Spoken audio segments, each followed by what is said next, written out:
guys. It's got the wrong image. Check. Check. Hopefully you guys can see this here. Give people a chance to come back. Hopefully we had a audio issue. I think we fixed it.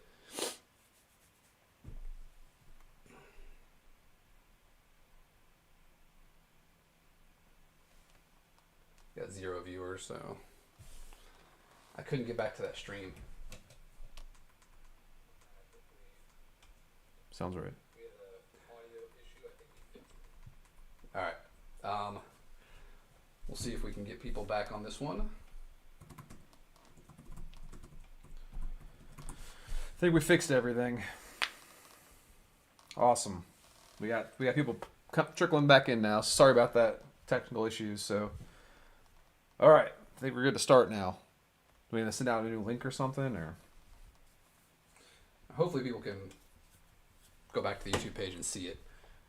Got some people come back. Good audio. I don't know what happened to the audio. I'm sorry about that. Like, the setup was exactly the same. I'm not sure if there was some strange update to that, but hopefully people can refresh the page on the Blacklist YouTube channel and come back to this.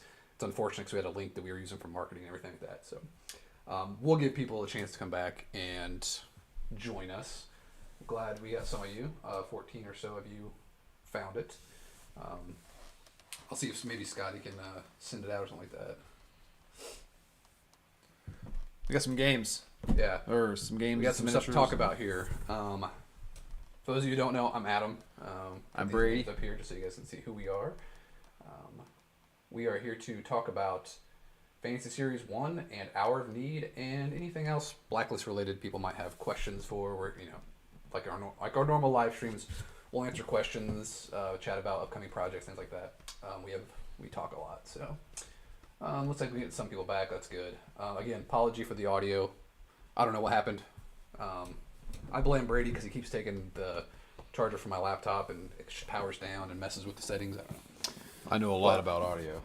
We have quite a bit of stuff to show you today. We have. Should I remove any of this stuff out of the way? Yeah, go ahead and pull it down. We got Fantasy Series 1. This is actual final production copy off the line. The only difference from this compared to what you're getting is this wasn't shrink wrapped, so there was no plastic wrap on it. I didn't bust it open and get an early peek over you guys. I was planning on opening it completely for you guys, but it wasn't wrapped. They just sent it over right off the line. So we're going to open that for you. We also have some Hour of Need samples to show off. Someone just said they're only here for Hour of Need. Let's start with Hour of Need then. No, I'm just kidding. Sorry. If you have to leave, don't worry. This will be on the Blacklist YouTube channel for viewing later. And again, those of you coming back to join us, apologize for the audio and having to start a new stream. I don't know what happened, but it's working now. It seems like you guys can hear us. And I'll be interjecting answers to questions as he goes along. But I'll ask when Fantasy Series 2 Kickstarter is when you guys get this. We'll talk about that today. Yeah, we'll have updates, but we want to, in general, we want to make sure everyone has this before we do anything new. So yeah, so we have the core box. We got the stretch goals. We also have some of the packs, like the add-on stuff. We have lurker pack, scenery pack. The packaging isn't very exciting. These are just tuck boxes. We'll open those too, just so you can see them. Thanks. Yeah, Scotty, I'm not sorry about that, but if you can update some of our social media posts with the new link, it sucks that happened, but at least it's working now. All right. So, get this laptop out of the way here. Where did the Fantasy Series production casting take place? China. Yeah, China. We had we had a studio doing the sculpting, and then we had a production print facility doing the molding. And all right, so this is the core box you'll be getting, hopefully soon, when we figure out when this is getting on the water to get shipped out to everybody. All the assembly is done. The stretch goals we're finishing up over the last week, but I think they're all assembled, palleted up, looking for containers. There's a huge container shortage going on in China right now that lots of people are dealing with, and it's not fun, but we have the factory very, very anxious to get that huge amount of inventory out of their warehouse, and Quartermaster's working with them to set up, figure out when to schedule that container. So once we get that information, we will do another update on the Fantasy Series 1 Kickstarter and let you know where it's at. All right, so let's crack this open here. Oh yeah, I'll show the back of the box too. This has the back of shows you some samples of some of the miniatures, the contents, but that's the exciting part of what's inside here. So,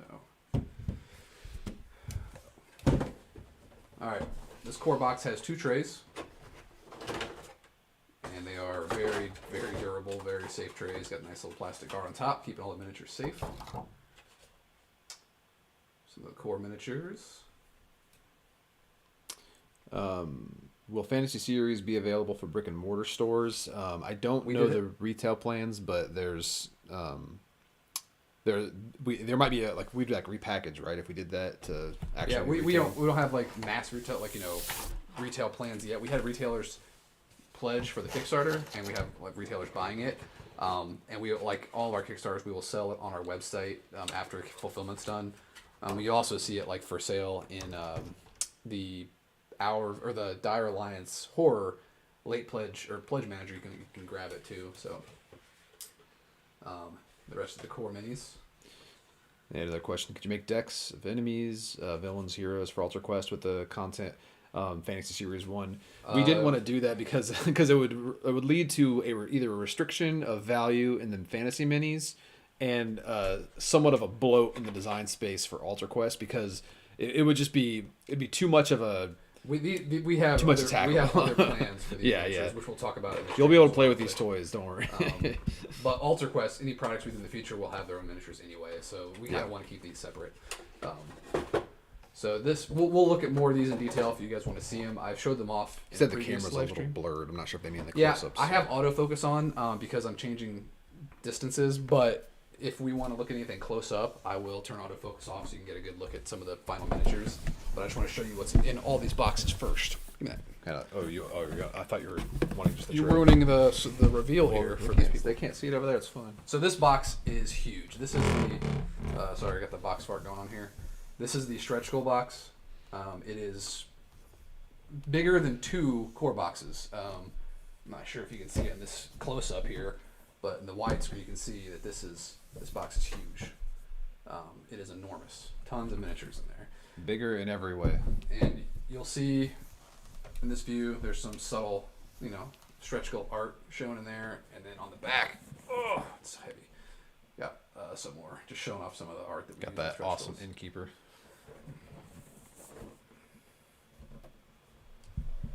Okay, that lid's off. Get that out of the way. And this thing's filled to the brim here. So we have, take this plastic thing off because it's reflecting so much light. Tray 1. Whoa. So many miniatures. There's that cool innkeeper right there.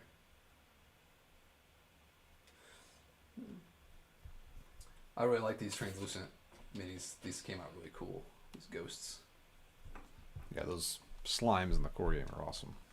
And again, I'll turn off autofocus and show some up close so you guys can see the final. It's not quite triple the height of the core box, but it's a little over double, and it's wider. It's wider. It is a bigger box all around in the dimensions as well. There's that one. Got another one, and we also have banshees here, which are the same color as those ghosts. Which they could both be ghosts. They could both be banshees. They're versatile. Is the plastic recyclable? I'm assuming if you mean the trays. I don't know for sure, but I always assume they are, because I always recycle mine in my other games I buy when they come in these, because I barely keep actual trays. I usually just box everything up in my own storage preferences. But I think these trays are these aren't flimsy trays. These are keep your miniatures safe in storage. And then the bottom tray is the big one. This has some of the big stuff in it. So you're talking about lurker cards. These are where the lurker cards are going to be in the stretch goal box. So anybody who got the Series 1 pledge, Adventure Tier pledge, will get these lurker cards. You can use some of these miniatures from the core box in your games of Alter Quest. Someone asked, are the minis in the same plastic as QA? I'm assuming AQ. So they're asking if the minis are the same plastic as Alter Quest. If they're talking about the same material, yes, they are the high quality PVC. But I'm going to show you comparisons of some of the miniatures. And these, we push the chunkiness, the heroicness of the sculpts, so they're thicker. I'll give you an example when we look at some of them close up. I love this giant she held the details really well from that, the production sample we got, or the resin sample. She looks really cool. I'm looking forward to painting her. We got the dragon down here. Let's see if I can pull this tray up at all. That's too big. I'll just keep it in the box. There's the dragon down there. Ogre, the demon lord. The dragon and the giant. Elementals. The dragon and the giant would not work in Ultra Quest because of their size, because it would allow for no. Yeah, they're really big. It would eat up an entire room, and that would make less of a. What would possibly be possible in the future for Ultra Quest would be like special encounters. Yeah, that's what we made encounters monsters. for. Yeah. But like a normal quest, this thing would take up a whole. So room it'd be itself. more like less than a villain deck and more just an encounter deck where the dragon was used as part of the encounter. Let's see if I can turn off the. Are the elementals elementals are as good / better than WizKids? I figure either statement or a question, but yeah, I think they are. I think they're fantastic. We'll say yes. I love those are my favorite. The water elemental is my favorite. Like I love that. I love that blue color, but it just looks so cool. Like I would paint the base and give the base some kind of foundation, but I would pretty much leave that as is. I don't even think it needs a wash or anything. It just looks really cool. And the troll. I'm excited about these things. I'm very excited to paint some of these things. Again, we'll show some of these more close up with the autofocus off if you'd like to see them, because the quality of the sculpts look really good. I'm very impressed myself, and I want to show you guys just how good these miniatures came out, and I'll compare them to some Ultra Quest miniatures so you can see the difference. But we'll use the base box because this stretch goal box is so big. Now, do you want to stagger anything, like show some of this stuff off and then finish off with more detailed views, or? Yeah, I'm just going to show them also the packs here. So this is just the simple door pack. Anybody who got the door pack, this is the same doors you'll find in Ultra Quest. So I mean, a lot of you probably know what these look like, but 10 doors, pretty simple. Very awesome. We got the lurker pack. This is for people who, all Ultra Quest backers who didn't want all those miniatures, and these are just the lurkers. So there's one of each of those miniatures from the core set, one monster copy, and all their lurker cards right there.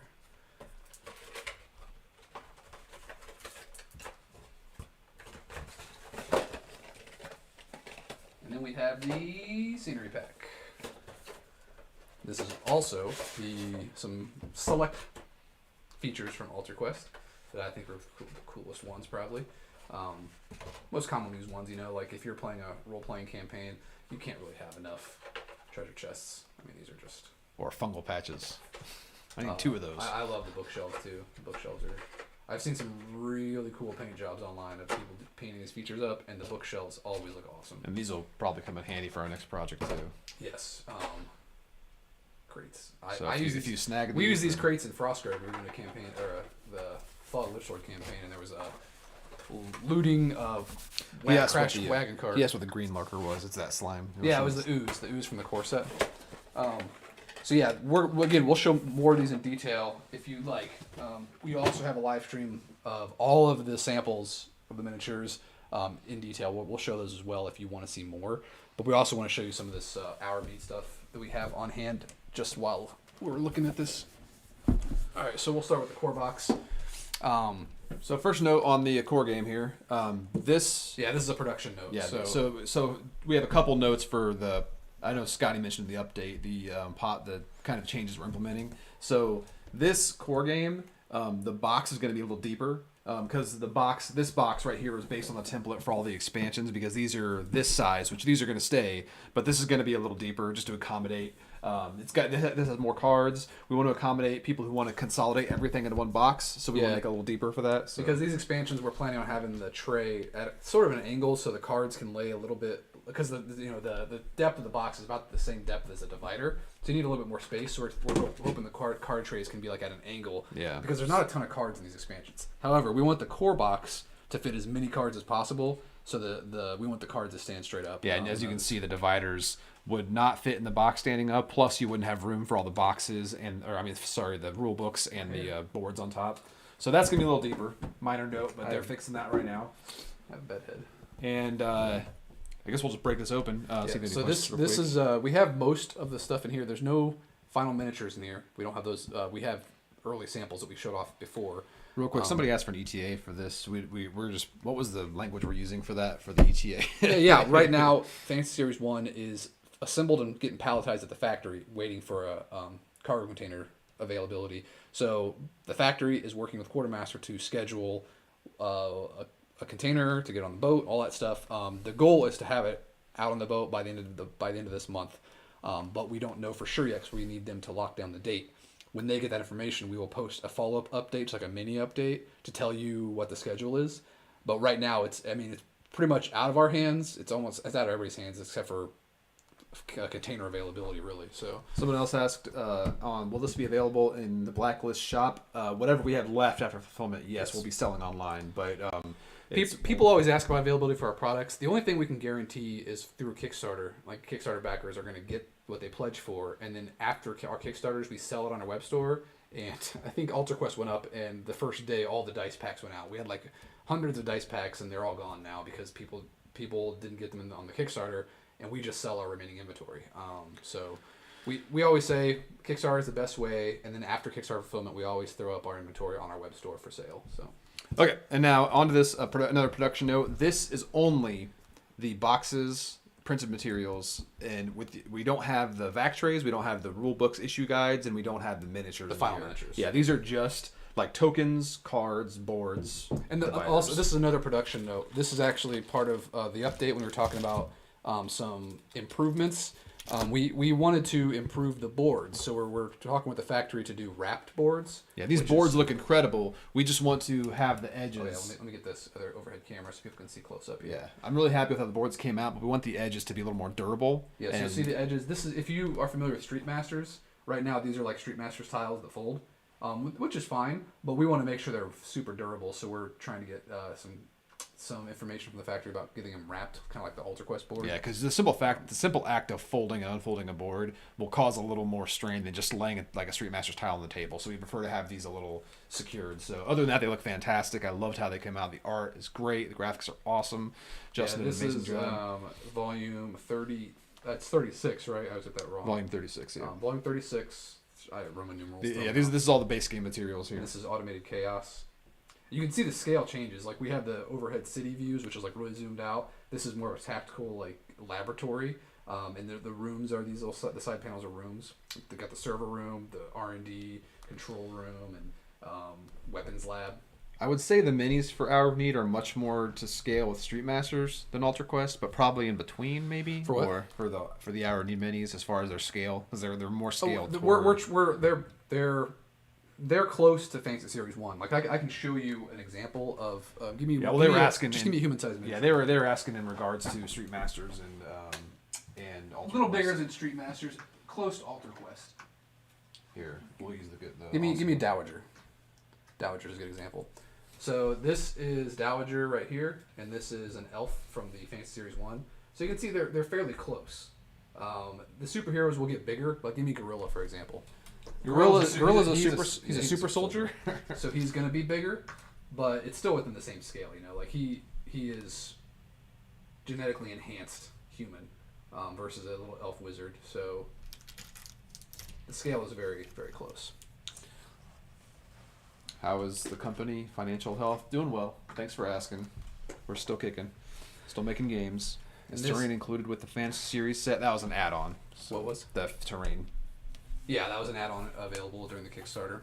And then this is the popular Century Heist board, the one that everybody saw during the Kickstarter.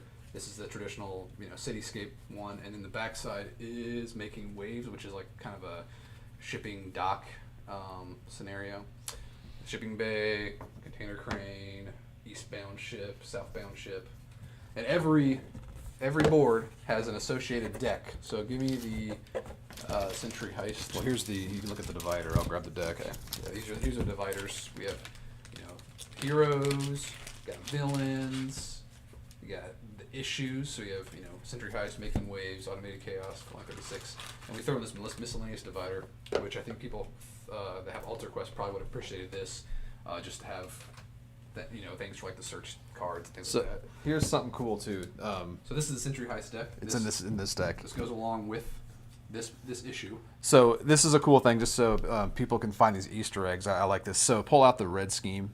So every issue has 4 scheme cards. You have a scheme here that's like there's a locksmith that's going to be helping pick the safe at the Century Bank. So flip that over, and you might encounter Loxley, who's a iconic character in the setting. And here's his token that comes in the game. So it's one on the punch board in this issue, and the issue guide will tell you what tokens to use for each issue. But our stretch goals unlocked the Loxley Nemesis. So he'll have a Nemesis card where he can be featured in any issue you want. But also, if you're playing this issue, you can just swap out his token for his mini. So we're gonna have a lot of like Easter eggs like that. So look for characters that you want miniatures of. You can imagine playing Century Heist where you encounter Loxley and then you want to use him in your next game to continue your story, like your comic book story. With like, okay, we ran into Loxley during the Century Heist, and he pops up here and making waves to cause problems for us. But yeah, every scheme panel has an associated scheme with it. So, for example, the subway tunnels, they have a scheme. The escape routes is the scheme associated with that. Something you're trying to solve to kind of thwart the villain's plans. Kind of get you into the issue, immerse you into the setting. Make sure you shelf my favorite character. Which one's that? Crabman? Crabman. So these are the token sheets from the core game. Brady loves Crabman. He was actually, I think he was going to be a stretch goal miniature for a Nemesis. So hopefully, if the game's successful, we do another follow-up Kickstarter. Give we me can Crabman. see some of these characters come to life. We have all kinds of cool characters that pop up, but a lot of the tokens you'll see throughout all the expansions, just you have your general progress and damage. You have your action tokens, bystanders, minions. Then there's a bunch of specific issue ones. These are peril tokens, and these can also be upgraded to miniatures through stretch goals. We had lots of plans for that as well. Which we did do one of Curtain's perils have been upgraded to miniatures in the stretch goals, which we don't have the translucent version of because it's a translucent version of Curtain's miniature. And like all of our MDS games, every character has their own deck associated with them. So, every hero has their own deck.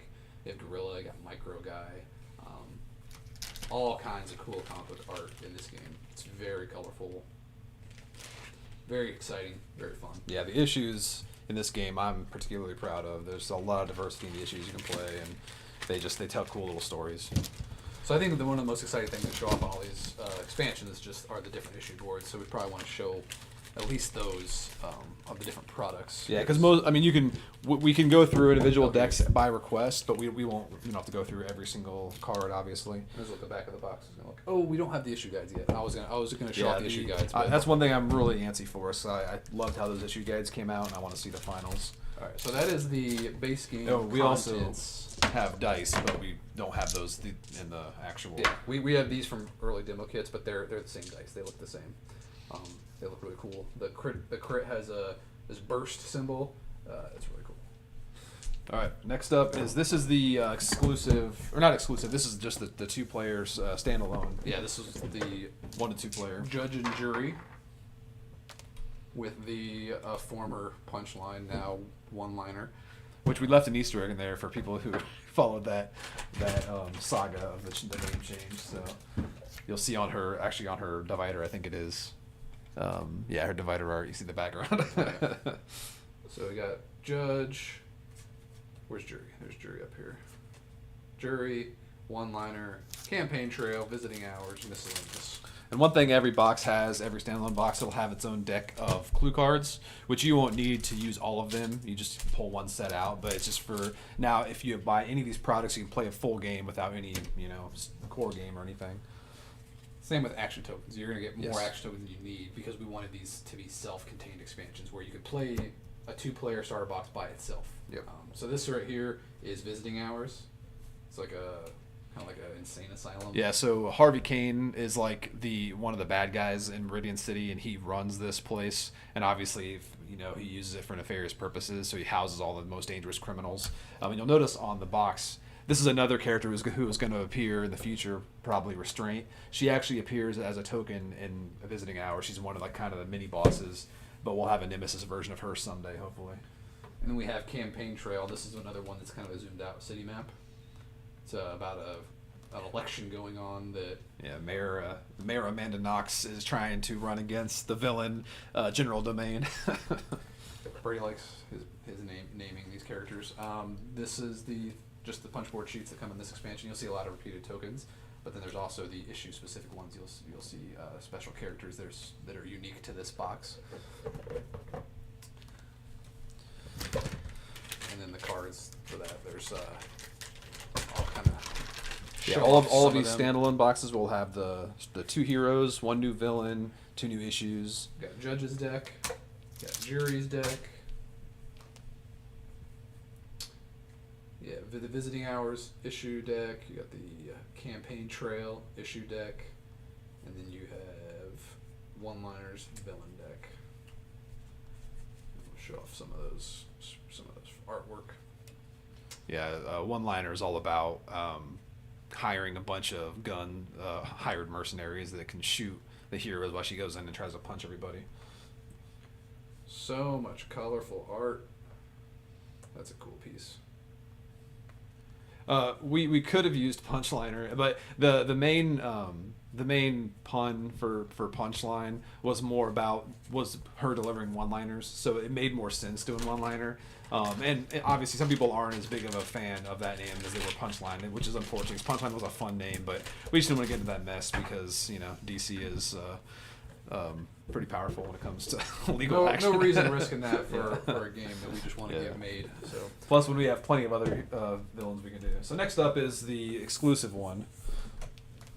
Brady and I hate this one. I lost pretty hard. I was playing this when we got the production samples in. I was playing as Jim versus Stasia. I still remember working with the artist to get I was just go bluer. It's got to be more blue. It's got to be more blue. It's not blue enough. All right, so we have miscellaneous. We got Jim, we got Ice, Astasia, Shattered World, and Burning Heart. I think I punched most of these tokens out already. So that's all right. I just want to show up the issue board really. I do also. So this want to is show kind of off more this. of a cosmic setting for this expansion.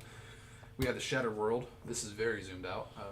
Yeah, that's Jim's whole home planet that got blown up, but it still exists in its shattered form because of the magic core at the center of the parody core. Yes, anybody who buys all the stuff for Our Meat will have more than enough dice. Every box comes with its own set of hero dice, so you'll have, 30 dice or something? Or 25? It's 5 per, so you'll have 5, At 10, least 20? 15. Yeah, you'll have 20. And this one right here is Burning Heart in this ice planet. So this one right here, Mythora, this uses the Grail agents. These were going to be special minions because every minion type will come in sets of 4 because there's sets of 5. So there's 5 minions there that were meant to be upgraded to miniatures. So you might see that someday if we do well enough. But also one of my favorite characters is the this is from a race of gender binary species, and this is Crest. This is one of their champions, and you have no idea if they're good, evil, or what, but they're always referenced in the text as they, so people might be confused. All right. And then we have you want to do the other issue, right? Yeah. Yep. This one right here, Burning Heart. Solar Pain was actually going to be a hero that you couldn't use in that issue, but we didn't unlock her, so. Yeah, people like the reference of Solar Pain in the Kickstarter. So there's Burning Heart. There's a close-up of Solar Pain, and she's pretty cool. Got Shattered World cards. There's the Grail agents that Brady was talking about. There's Crest. And we have all kinds of characters pop up in these different issue guides. And this is backside is the Stasia's deck.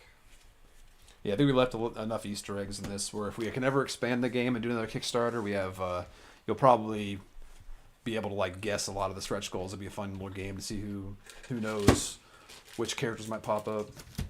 And then we'll look at these lame heroes from this expansion. We have Jim.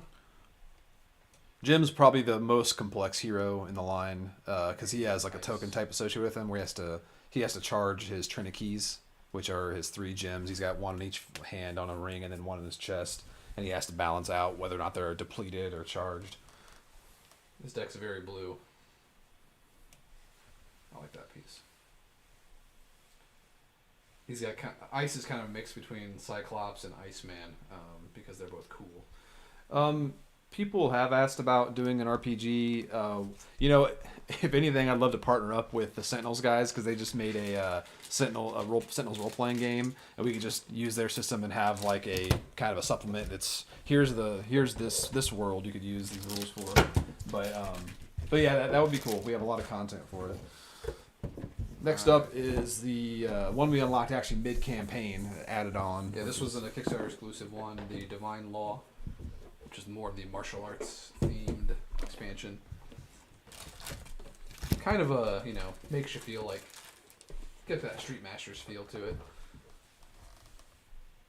Sign Below, Twisted Myths, Terrorist. She's got, her miniature's really cool. Got Belt, Wyvern, and Miscellaneous. The cool thing is all the miscellaneous cards, all the miscellaneous dividers from every expansion is different, so you have a bunch of miscellaneous dividers. That's probably one of the best miniatures in the Hour of Need line is her lackeys. Yeah, Zodiac Assassins. This is Terrorist and the Zodiac Assassins. We showed these off in the live stream. They were looking awesome. Her miniature is really cool. So is his. The Hour of Need miniatures look great, by the way. Yeah, excited to see the final run. And then we have Twisted Myths here. One of the issues. I love that flavor text. It's Brady's favorite. All these locations have such deep flavor text. Then you have the bowels. It looks like a intestinal tract, and it says gross. Lots of work on that flavor text. And then we have the Sign Below. Very mystical looking. That one has one of my favorite side characters besides Crabman was Scene. She's the small. I'll pull it out later. And Twisted Myths deck, Sign Below deck. There's Scene right here. Brady's talking about. Yeah, she's awesome. Then. Yes, we did show Fantasy Series 1, but we'll probably show off some more detailed shots here. We're just going over the Hour of Need printed materials we got in, which we're very happy with. We discussed some of the production things we're having addressed before the final run, but we're getting there. Which we'll go back to right now, actually. So, with all this... the stretch goal stuff. Oh, yeah. Add-ons. So, the stretch goals actually are mostly miniatures. The cards are right here, so there's some cards to look at, but most of the stretch goal stuff will be miniatures, which we don't have right now. We just have the initial samples. We have the Acrid villain deck, which was unlocked as a stretch goal. But these will come in a box similar to this, like a tuck box for the stretch goals. We got Time Frame. There's a Locksley Nemesis. And then we have the hero Fault got unlocked. So it's on her deck. Which I just played on Twisted Myths and barely beat Terrorist. With Fault? Yeah. She's pretty fun. There's Time Frame. Yeah, Time Frame's our first ally. Yeah, he's there's allies that appear in issues, but this is the first ally that you can just slot in whenever you want. People were asking, "Oh, could he be a hero?" Maybe. Yeah, I mean, we have so many ideas we could utilize with this setting. So many possibilities. So then we had the kind of the Thanksgiving Day gift, which is a new hero and a new bystander. Which is bystander's a new concept because, like I said, some issues will have special bystanders who are named. Like Century Heist has Gabby Woods, the reporter. This is one you can slot into any game, any issue you want. So it's more of a modular. So we have Annabelle, a special bystander, and that is actually based off art of my daughter. And that's Jade Kid's alter ego's childhood friend. And this is Jade Kid, a cosmic superhero that looks like a little child. And her deck is awesome. Really fun to play. A little too powerful, but that's Brady's the daughter idea. helped him a lot in playtesting Hour of Need early on because Brady not only wanted the game to be There's really the one fun, that she's lecturing me right there. but also a little easier to pick up than our other MDS games. Make sure it's easy to play, and I feel like just the fact that she could play through it and had fun with it was a good test. Yeah, and this deck is particularly pretty easy for her to like. She doesn't love reading through every card, and this is her deck's pretty straightforward, where they're mostly just here, do this awesome thing. And, yeah, and then we have the painting these superheroes are gonna be really cool. It's nice because you'll have all this reference material to paint them as they're supposed to be, but you can also kind of get creative and make your own superheroes, color schemes and things. This is a cool little expansion that was added in the Kickstarter as a part of the big combo pledge. Basically, it lets you upgrade your miniature or your tokens of bystanders and minions with miniatures, but also you can actually change the way they function. And this is something we added in after the Kickstarter, so it's kind of a bonus for anybody who backed. So you got free content. So, like for example, you can replace bystanders with fierce citizens, a special kind of bystander, or fleeing citizens, and they have different effects. And then also the minions, you can mix it up. And right now in the base game, minions are very generic, like negative currency. You're trying to clear them off; they're just chunks. But then you can like upgrade them to operatives or bruisers or whatever else in the future that we could possibly come up with. And it lets you customize your game more and kind of tell your own story in each issue. And then we have the redemption box, similar size tech box. Yes, the thing that backers hate, or backers love, Brady hates, turning all the villains into playable characters. Not all. We're not Just doing all. some. So there's, was 3, right? Yeah, there's right here, yeah. So this turns 3 of the core villains into heroes. Which they're probably they're a little more, they're not as complex as Jim, except for maybe Curtains. Curtains might be on the same Got Dowager, complexity. Curtains, and One-Liner. And then here are their hero decks. I think I designed One-Liner, right? Yeah. That was the one where she was very... She does a lot of like risk reward stuff. Damaging herself to do more things. I'm personally insanely proud of Dowager because she's all about like gambling and stuff as a mob boss, and she has ways where to represent her ambition, she shuffles up face-up cards into her deck, and if you ever draw a face-up card, something bad will happen, but you can kind of try to mitigate that. So it's really kind of like putting all of your chips in one pot. This is why occasionally we have errata, because we have way too much card text in our games. Much speaking text. Speaking of Curtains though, because you're doing this reference card here, Curtains uses decoys. Now it's another cool way to use your stretch goals, your what are they called? I forget what the crisis tokens are called. What the perils are called. They're whatever they're called. What is it? I forget the name of the term. It's the card name for his perils. But they're translucent miniatures of him, and you can use them to replace these tokens in the game, his decoys. I think that's Showstopper, I think it was. Oh, you mean the specific name of it? Yeah, of the Crisis, yeah. It's like Showstopper or... It wasn't Curtain Call, was it?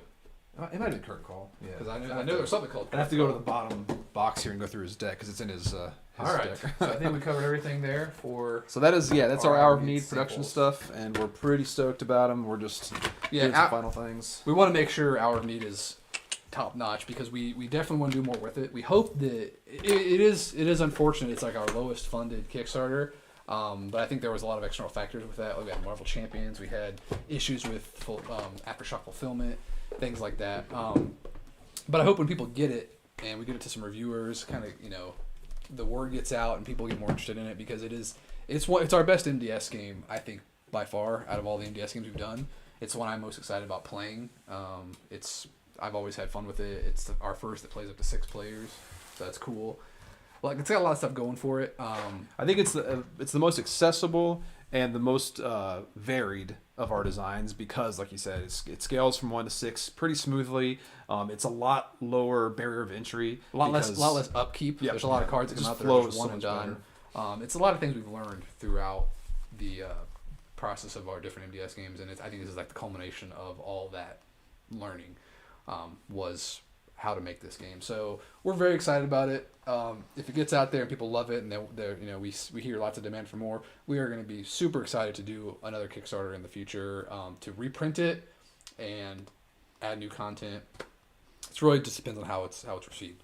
For example, we weren't sure how our Altar Quest would be received, but now that it's out there, it seems like people like it, and that definitely gives us ideas of what to do with it in the future. But it's great to get that kind of feedback, because we can only play a game ourselves or with our playtesters so many times before we kind of get numb to how it feels or how exciting it is. So once it's out there, you always make assumptions about stuff as you're playing through the thing, stuff that you made. It's hard to get divorced from the back end of it. So we also wanted to chat about, before it gets too long here, is we discussed in our future Blacklist stream some upcoming projects for 2021. It's always, for a publisher, it's always dangerous to announce things too early because, you might change things. And there was a change in development, which I've teased out online, but something we want to kind of officially announce now is while James Hewitt and Sophie Williams of Needy Cat Games are still hard at work on Myth and Goal, we are definitely planning on doing Myth and Goal. Yeah, we just played a new version of it this past week. It was very really excited cool. about it. Very excited about what they're doing with it. They're doing a great job. I'm super excited about it. However, we want to give it more time, and we want to make sure it's not rushed. So we're actually moving that one back to later in like summertime probably of 2021. And our next project is going to actually be I'll just show you right now. This is the first time we're showing this off officially. We are doing Lasting Tales, which is something we were planning. We teased it way back in Fantasy Series 1. This is Blacklist Games' first tabletop skirmish miniatures game. It's going to be a cooperative miniatures game for 1 to 5 players. Solo and cooperative, yeah. For 1 to 5 players, designed by the Mark Latham. And this is something that we just announced for the first time today. We're super excited to have Mark on this project. I think Brady and I recently played one of his newer games, Elder Scrolls miniatures game. He is a veteran miniatures game designer. He is the perfect, almost the perfect. I can't think of a better person to be on this project. His background and everything is exactly what we were wanting for this game. So we couldn't pass it up. And this is a game that this is the game I've always wanted to make. I've always wanted to make a game that took like old Warhammer Quest, Mordheim, and all these things I used to love. I love miniatures games, but put it all together with D&D, a role-playing game, and playing with your friends, playing the fantasy adventures over a beautiful table of terrain and all that stuff. However you like to play it, with cool miniatures, but co-op and campaign-based co-op play. All these things that I was so excited about. However, Brady and I are guilty of kind of getting burnt out in games we design and things like that, where we design a game and we play test it so much where it's kind of it kind of gets, once it's finally out there, it's not as exciting as it was when we were developing it. Sometimes. Sometimes. There are exceptions, but I wanted to publish a game that I was a fan of. I wanted to find a miniatures pro who's we've never designed a miniatures game. We have ideas, all kinds of ideas for it, but we specialize in board game design. They're a little different, thought process. So we wanted to find a pro that knew what they were doing and kind of work with them to get all our cool ideas that we wanted into this game. And our first meeting with Mark was just we were all on the same page. He was just exactly on board with everything we wanted to do. He had tons of cool ideas. He made up his own hero. He made up his own hero sheets. Yeah, he drew his own. He paints maps. He's perfect for this project. We're super excited to have him on board. Yeah, and I want to keep going with what Adam's saying. I'm going to just catch up here for a few points here on the questions. This is not Alter Quest. Lasting Tales is designed specifically for the Fantasy Series miniatures, and it's a new world that we're building. Every miniature that we produce in the Fantasy Series line can be used in Lasting Tales. Yes. That is what it is for. Now, Lasting Tales is also miniatures agnostic, like Frostgrave, someone's asking there. With the idea being that the content you play through, like the stories and stuff, will be reflective of the miniatures we provide, because we want to make sure people have the characters that fit with them, like the NPCs you might meet, the monsters you might fight. Now, heroes, you can use whatever you want, but we want to provide a big range of heroes you can use too. So essentially, imagine this is like a Dungeons and Dragons skirmish game, like a role-playing skirmish game. That's the idea behind it. So it is minis agnostic, but the idea being it's a companion piece to our fantasy line, so you can play with your toys. That's actually a very important part of it. Is with Lasting Tales being our next project, it is going to coincide with Fantasy Series 2, which anybody who backed Fantasy Series 1 knows what to expect out of that. We have plans for tons and tons of new miniatures in our fantasy line that we hope to unlock in this Kickstarter. But you can get Lasting Tales, you can get Fantasy Series 2, you can get both. Also it's important. No, it's not a 5th edition book. It's not D&D. This is a new system. It's 100% a miniatures narrative skirmish war game. It is an all new game. Yep. We just when I mentioned D&D, I want it to feel like D&D. I want it to all those archetypes you're familiar with, fighters and clerics, and you pick a race, you pick a class, you make your character. It's going to feel like that, but it's its own system. Yeah, it is dice driven. It is dice driven, like most minis games are. This is a game that's designed where if you wanted, you can play the game with just a book and some dice, and you can use whatever you want for the miniatures. But the idea being is we have the stuff provided for you. So, and also this is another big part of it that we want to announce as well today. Skirmish miniatures goes hand in hand with things like terrain, things to make. Go get it. Yeah, go get it. Make your table look cool, to immerse yourself into that setting. Now you don't need that. You can use boxes and whatever you want to make your table look however you want it. However, there's all kinds of options out there for people who want to build their own terrain or like buy pre-painted terrain, all this stuff, like Dwarven Forge, make stuff, all kinds of companies. However, we wanted to make it available for backers who wanted it to get terrain that was like specifically designed for this game. Now, we don't make terrain. We wanted to partner with somebody who already does that well. So we are partnering with a company called Black Site Studio, which you can check them out online right now on Facebook. They have a Facebook page, their website. But they make pre-painted MDF terrain. We are partnering with them to offer a line of terrain that is going to be designed for this game. You can use it for any fantasy game you want, any kind of skirmish game like Frostgrave or Rangers Edge, all these games out there that are available to you. We wanted to give people options to play not only with all those games, but also specifically the terrain designed for Lasting Tales. Now, Brady has some examples of this is actually how we got to know them. Is Brady was into a zombie game at the time. Was it Lasting Days? Is that what you're playing? Last Days. Lasting. But he wanted to get some terrain for his zombie game, so he bought it from this company, Black Site Studio. And this is an example of something they make. This is MDF terrain. It's all pre-painted. You just punch it out of this board, and then you just assemble it with kind of show off the inside if you want the interior. Yeah, but they go all out with this stuff. They have this you should go to their website. They have all kinds of cool stuff. But they will be designing. They are actually going to be working on it right now. Fantasy terrain for Lasting Tales. Yeah, so you'll have interiors, and you could have little battles in shops. And... sorry, Black Site, as in Site. I should have had like a graphic made up, but it's kind of unofficial. We're just kind of they're just starting on it, so we kind of wanted to just tease it. But they have a kind of scatter terrain too, so you'll have And this is their like urban apocalypse style terrain, like for zombie. They do amazing work. So we were so impressed with this that when this is kind of one of the impetuses we were having. Can you drop a link in there while we're chatting too, like their website? Brady will comment a link to their website just so you guys can check them out. But the goal is, this is what we're shooting for. We're having a goal where we're having them design terrain for Mark's like little demo scenario that we're gonna be showing off on the Kickstarter. And the goal is to have Black Site Studio have that available to purchase when the Kickstarter's live, so you can order terrain right away and try out the demo scenario to see if you like the game. We want to get people involved right away during the Kickstarter, playing the game, talking about it. We're very, very excited about this project.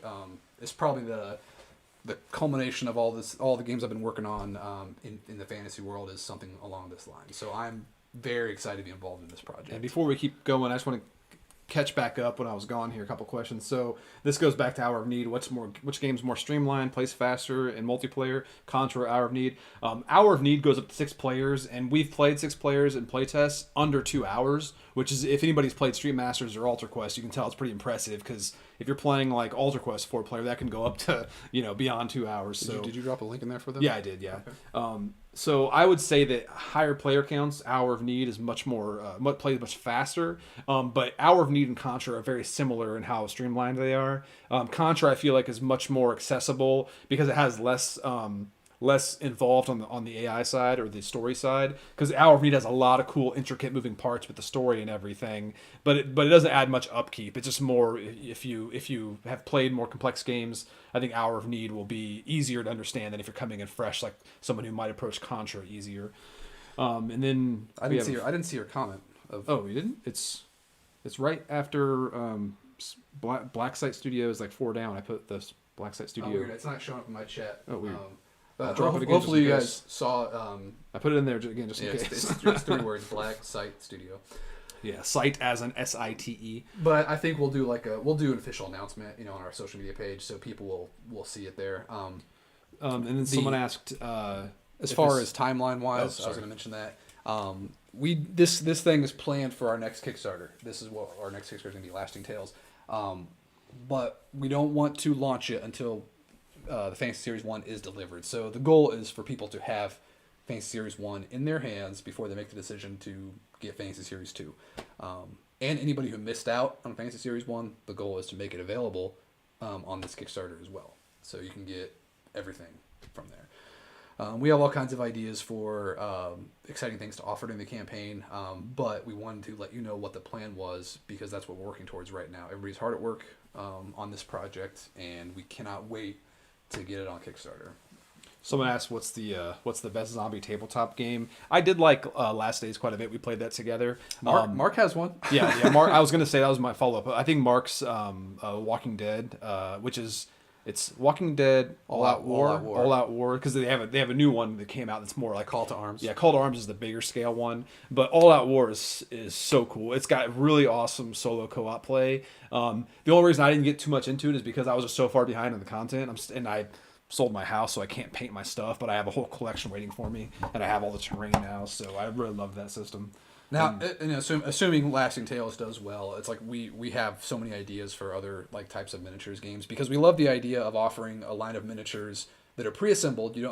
I like assembling miniatures, but they take a lot of time. Like for example, I got the new Blood Bowl edition recently, and I wanted to play it, but I have to assemble that stuff and then paint it. It takes a long time. So we love the idea of offering a box of pre-assembled miniatures that are ready to go that you can use for a skirmish game design specifically for them. That's kind of the goal with Lasting Tales, is anybody who likes role-playing game like D&D or skirmish games, they're probably going to enjoy parts of what Lasting Tales is offering. It's going to be a cooperative role-playing skirmish game. This is Gorilla's house. So we had a question here about where did it go? What kind of stories for the scenarios? Who's going to be writing that? So luckily, Mark happens to also be an author. He's written several novels. He actually wrote a Frostgrave novel recently, I believe it was. So he's got a lot of ideas himself. But I told him, I can step in as much or as little as you want because I have ideas. I'm pretty much working on the world with Adam. We're building this world together. So Mark's stories will be set in this world we're building, and Mark will be collaborating as needed, to help build the world out. But we hired Mark because he's a pro at miniatures games and he knows what he's doing. But we are definitely super excited and invested in this project, so we're gonna be involved in the development side of things as much as possible. Once Mark locks down the system, we're probably gonna be diving in to help design scenarios or whatever else is needed.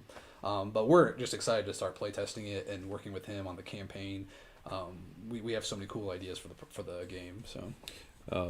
Brady, what was up with the Heroes of Terranoth tease? So I'm not sure if it's any secret, but Heroes of Terranoth is our game. I don't know if we've talked about that openly or not. I mean, we have the freedom to do whatever we want with it. So we're always messing with it. That's kind of what it was. It's just if the inspiration strikes and we have a little downtime, we'll be working on stuff on the side. Nothing to announce really right now, but we hope to do more with that kind of system. So that's another reason why we wanted to bring in a pro on Lasting Tales, is because we have so many projects that we're working on in the background. We don't want something like this to suffer from spreading ourselves too thin, because we're doing a lot of project management these days with all these games we're working on. We want somebody spending as much time as possible focusing on this one game to make sure it's as awesome as can be. Speaking of which, Whiskey Tango just asked, it might be too early to say, but will Lasting Tales have campaign system with character growth? That's exactly why we hired Mark. That's the plan, yeah. Because we talked to Mark, and Mark has a storied history with like GW, like Games Workshop, and Warhammer Quest, the role playing book, which we were pretty inspired by early on. So anybody who played the old Warhammer Quest back in the day, and that role play book that came in the game, that was kind of like the impetus for me of like, I want to do a game like taking this concept of this little campaign system in this box and kind of breaking it out to basically play a skirmish game, but have that same kind of thing where you do things in between scenarios and level your characters up and things like that.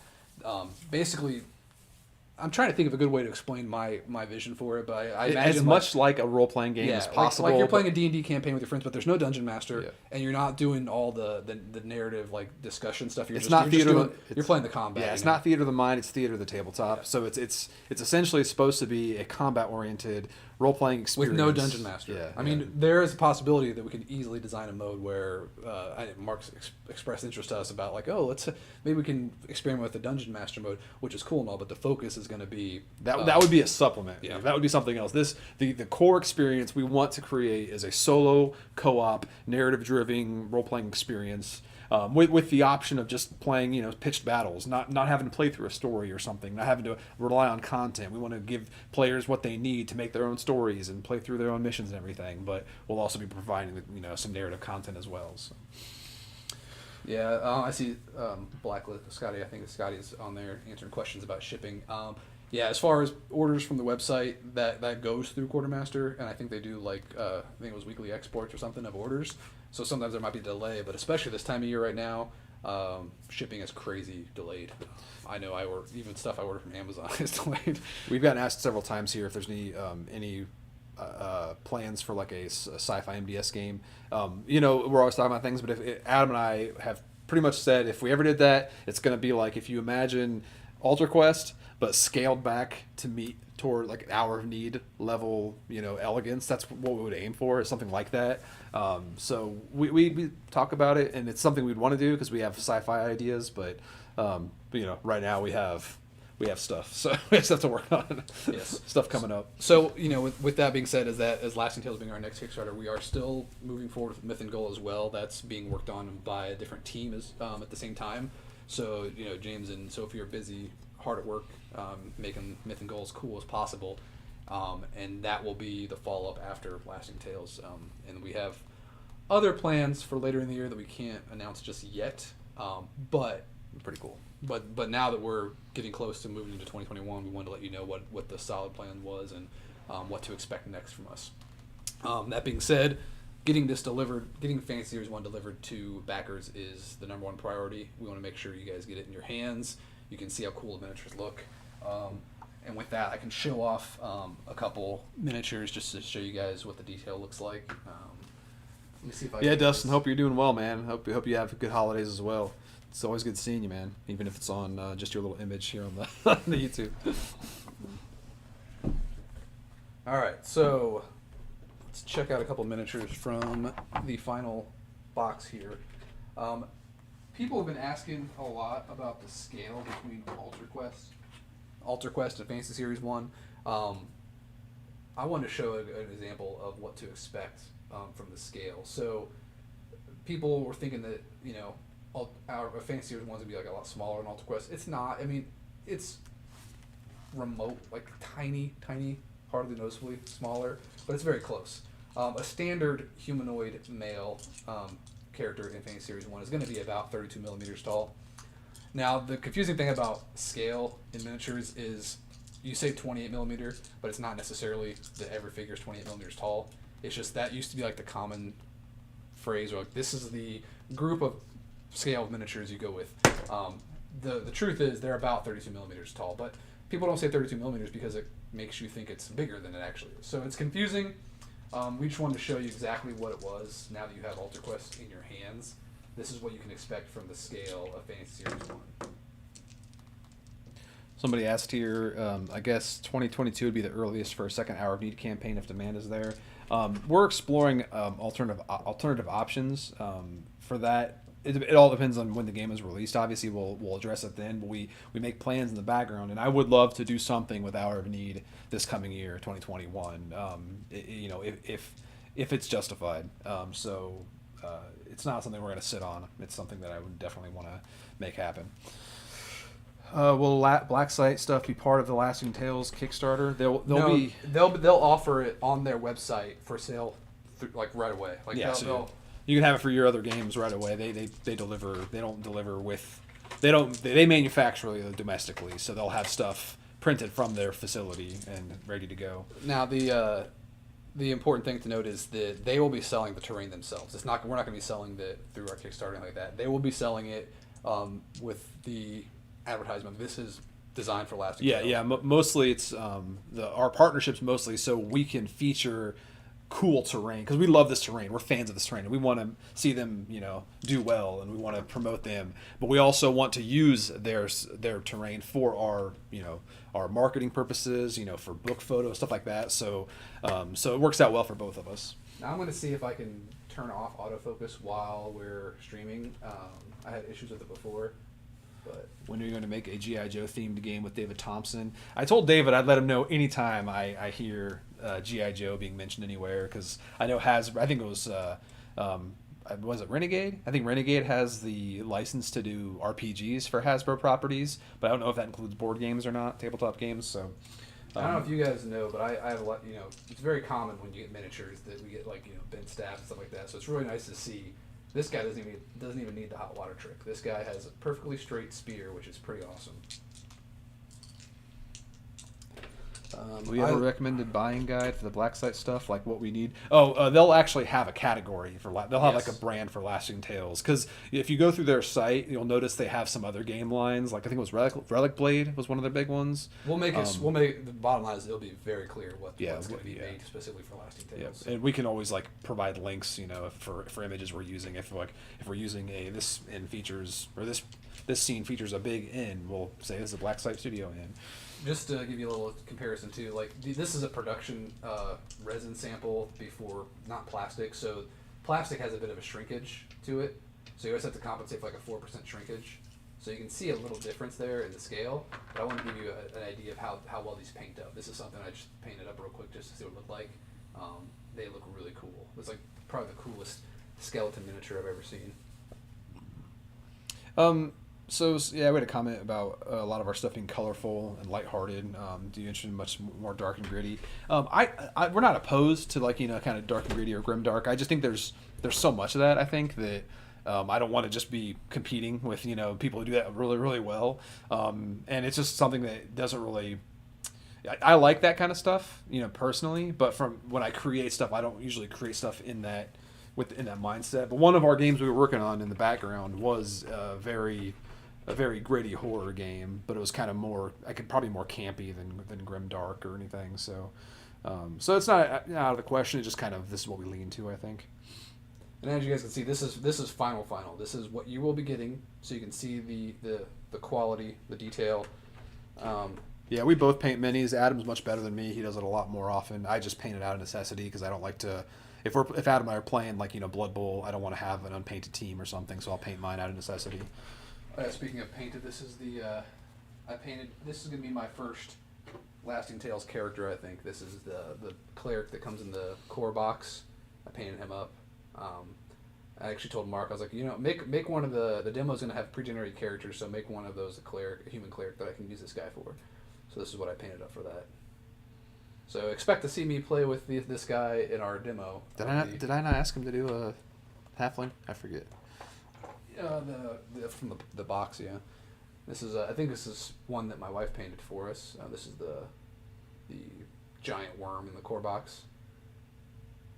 Let me show you what that final one looks like, just so you guys can see.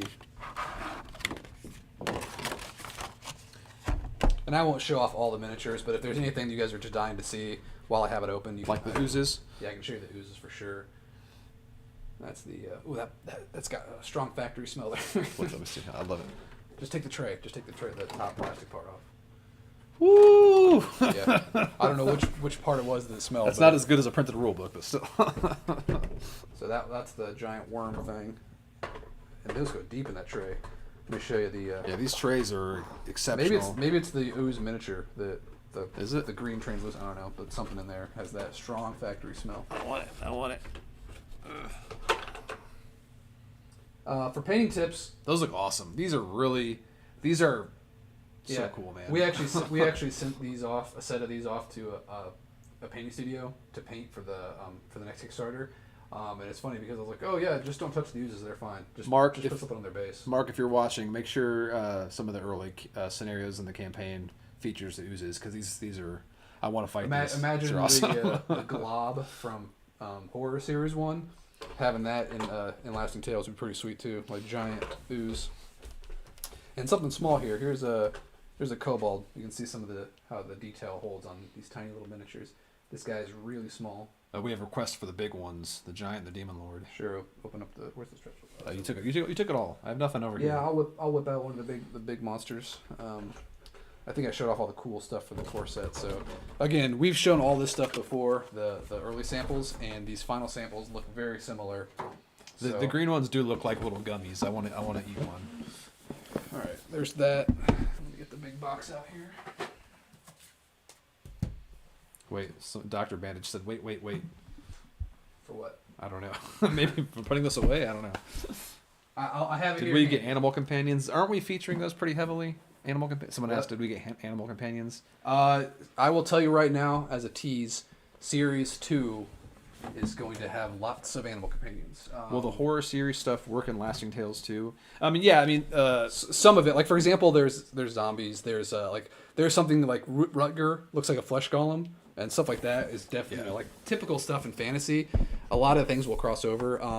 The Imperial, the ghost things for that faction, they will work for fantasy as well. Yeah, it'll depend on if we do like a supplement, because like it'd be ideal. And then now that you asked that, I think in the future one of our first projects would be like a supplement of like a horror themed area or something, and make use of those. And once Mark delivers the final rule set to us, Bray and I are more than happy to write rules, like even if it's a PDF on their website of how to use those certain monsters in a fantasy setting, because we love that too.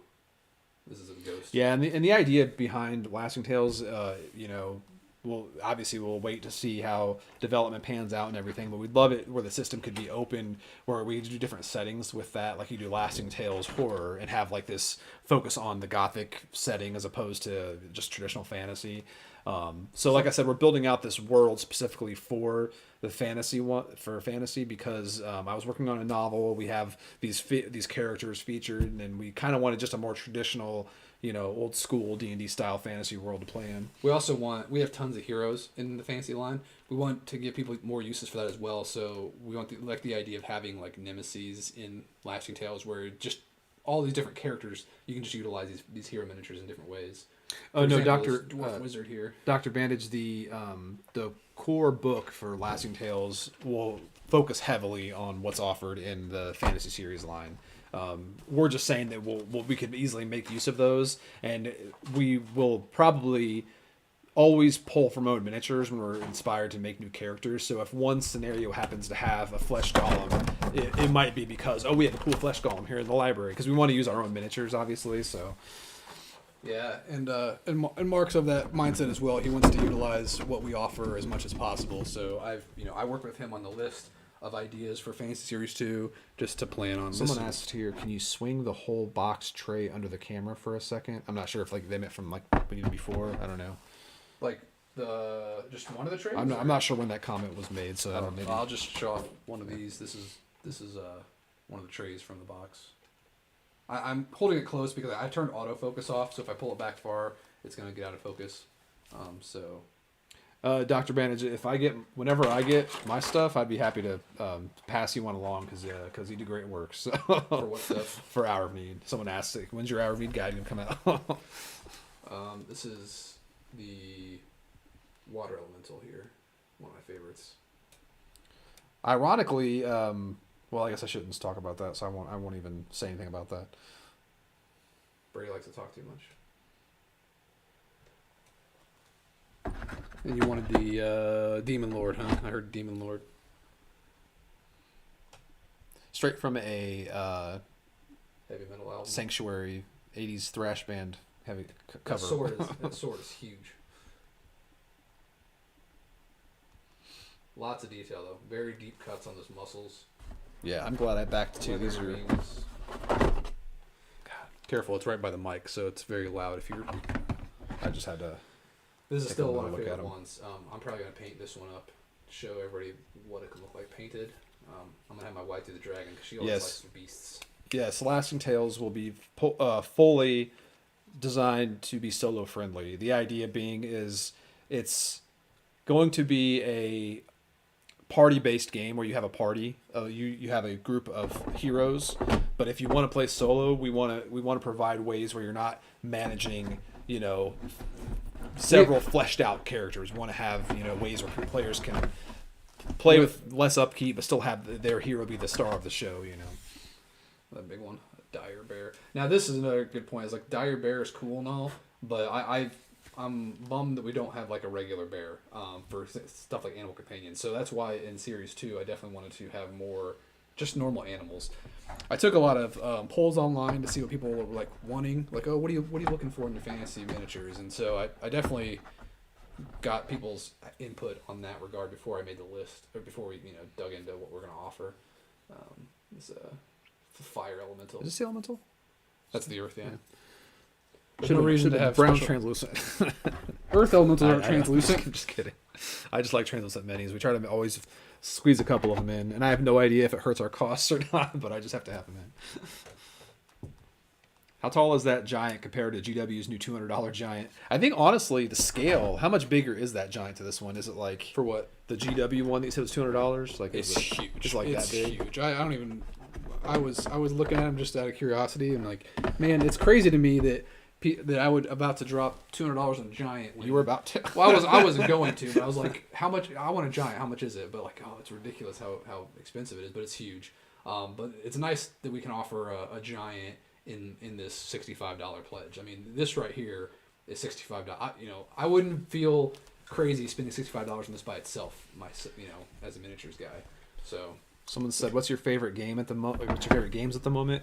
Right now, not Blacklist stuff because our needs really, really hit me hard. I think I'm most excited about V Commandos from Triton Noir. They just announced they're doing a new Kickstarter with miniatures now, so I'm super stoked about that. So I've been playing that a lot lately just to get back in the mood.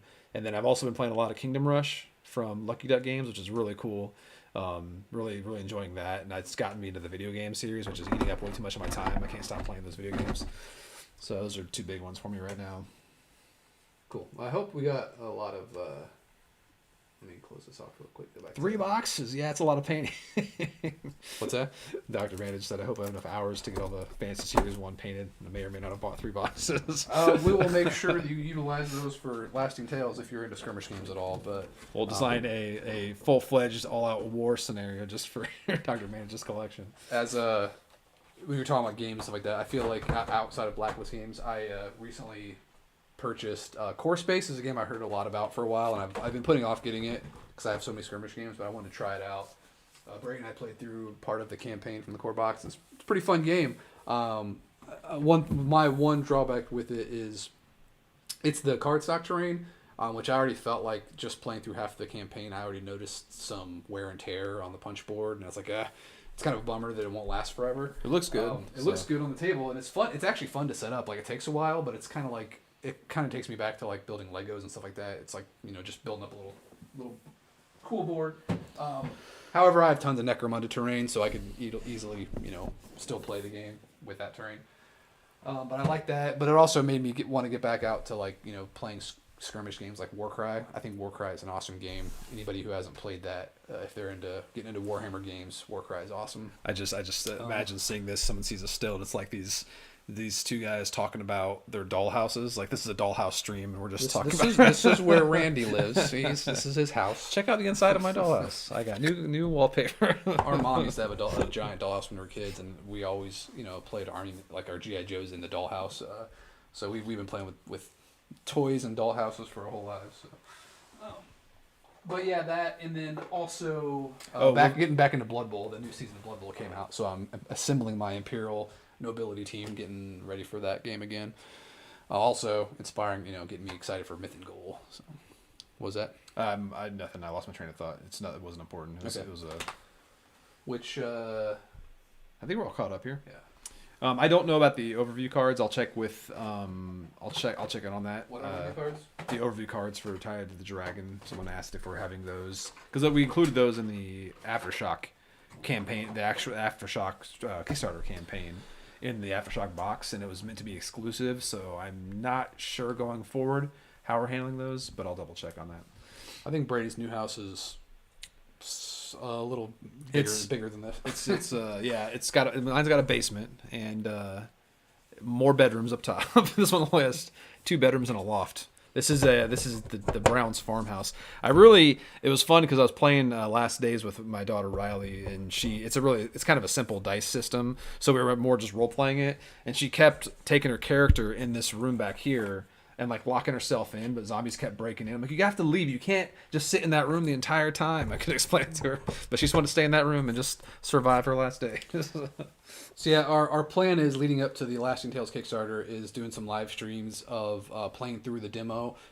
Black Site Studio is going to be sending us early samples of their terrain, so we can build out a table to look like what we would imagine, your table look like when you're playing the game. And so once that's all ready, we'll do some live streams of us playing through it to give you an idea how the game plays. We're super excited to get started on all that planning. We've been planning for a while, but getting our hands dirty in it. So I remember what I was gonna say is subscribe. yeah, well, that's at the end of the stream. So are we done? I thought you were wrapping up. So well, I better get Riley some lunch. It's already 1:30. So. Yeah, so I think hopefully you guys get a good idea about the quality of the Fantasy Series 1 miniatures. I'm very, very pleased with it. It's about as good as I could hope for, better probably. And we will definitely get you more news on shipping when we get it, because we are very excited to get them into your hands, because our next project is reliant upon you having it. So we definitely have every motivation in the world to get you these miniatures as soon as possible. But hopefully, this video gave you a good idea how the final product will look, give you some confidence in what we're producing and what we plan for Series 2. And just to let you guys know, we are planning just as many miniatures for Series 2. So, assuming the Kickstarter goes as well as we hoped, you guys are gonna have a lot of fantasy miniatures on your hands for a very reasonable price, and you'll have a really cool game to use them on. All those miniatures. So that's what's coming up. Also, same thing with Hour of Need. Once we get more news for Hour of Need, we'll do another update to let you know where that's at. But that one is a little behind Fantasy Series 1 because of the production stuff they're going through, and it's a lot more involved than just miniatures, because it involves miniatures and cards and boards and boxes and all that stuff. So that's where we are now. Thanks for joining us. Be sure to subscribe, click the bell on our YouTube page. We want to do more live streams. We need more subscribers, and also when we have technical difficulties like this, when we go live, you'll get a notification. You can join us, ask questions, check out what we're up to, and also be prepared for a bunch of playthroughs for Hour of Need, because Brady is going to want to be doing that a lot. Yeah, well, I'll do at least one issue from each box just to push it along. All right. Thanks for joining us. Hope you guys have a great holiday. Stay safe out there. Hope you guys checked out the Blacklist brief. Check out Scotty's awesome beard he's got going on. It makes me jealous. Yeah, I got scragglies compared to him, man. So, hope everybody has a great holiday season, and we will see you again soon.